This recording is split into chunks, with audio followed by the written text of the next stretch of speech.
Saat Gusmik di Ploso, ada seorang santri yang sering mengikuti Gusmik. Beliau tidak sholat karena menurutnya dia meniru Gusmik yang tidak sholat. Suatu sore ia ikut Gusmik mencari ikan di sungai. Saat menjelang maghrib Gusmik menyuruhnya memegang jala kecil karena Gusmik akan pergi sebentar. Ketika hari mulai gelap, santri tersebut merasa jala tersebut sudah penuh terisi ikan. Ia berusaha menarik jala tersebut sekuat tenaga.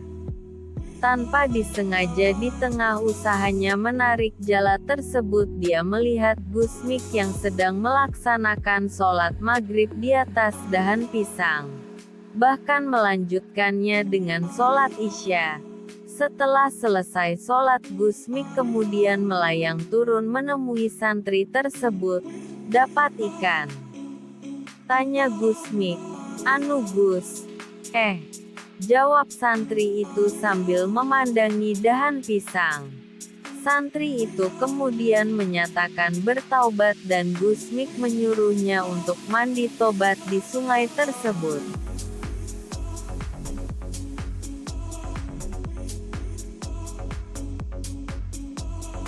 Seorang pemilik sebuah rumah makan di Perak, Jombang pernah bercerita bahwa suatu ketika pernah Gusmik menantang beberapa para peminum minuman keras kelas berat ke warungnya untuk berlomba meminum alkohol. Gusmik minta disediakan beberapa kerat minuman alkohol. Mereka kemudian minum termasuk Gusmik dan terus minum sampai menghabiskan banyak botol. Sampai para peminum kelas berat telah mabuk dan menyerah. Gusmik masih dengan santainya menikmati botol minumannya. Setelah Gusmik dan para peminum pergi, pemilik warung itu memberesi botol-botol yang berserakan di meja para peminum. Kebetulan pemilik warung itu menemukan botol minuman Gusmik yang masih ada isinya.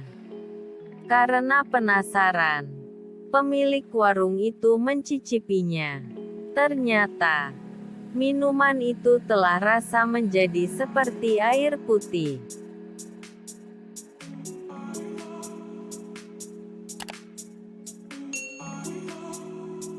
Pernah suatu ketika Gusmik diperintahkan untuk memetik buah kelapa untuk dijual. Lalu berangkatlah Gusmik ke kebun. Karena perawakannya yang masih kecil dan belia, Gusmik belum bisa untuk memanjat pohon kelapa.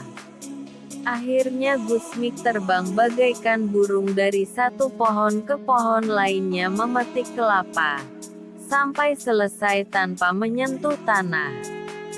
Begitu selesai, Gusmik segera turun, namun kali ini Gusmik bingung karena hasil panen kelapa begitu banyak. Dia tidak akan mampu untuk membawanya seorang diri. Akhirnya, Gusmik kembali terbang untuk memetik satu pelapa kelapa.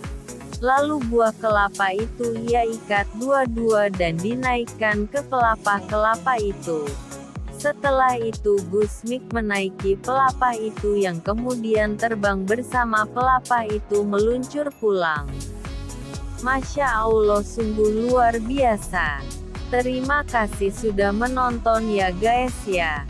Bantu like, komen, dan subscribe. Hatur nuwun.